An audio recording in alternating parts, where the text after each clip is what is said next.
درنو لیدونکو، نن درته ښکلی او په زړه پورې داستان لرم. تمه ده تر پایه راسره پاتې شئ او زموږ چینل سبسکرایب کړئ.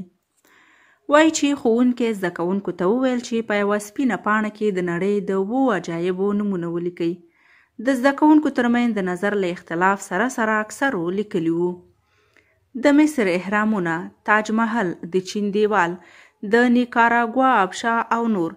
کله چې ښوونکی پرچې ټولولې نو متوجه شو چې یو زده کوونکی لا هم په سوچ او فکر کې ډوب دی. ښوونکی ترې پوښتنه وکړه، څه مشکل لرې که څنګه؟ ځواب یې ورکړ، هو، د عجایبو تعداد ډیر زیات دی او حیران یم چې کوم یو یې ولیکم. ښوونکي وویل، د هغو عجایبو نومونه چې د لیکلي یو ځل یې ولوله چې د نورو په لیکلو کې در سره مرسته وکړم. زده کوونکي خپلې پرچې ته وکتل او په عاجزۍ یې وویل، د نړۍ عجایب عبارت دي له اورېدلو، لیدلو، لمسولو، احساسولو، خندلو او خوښولو څخه.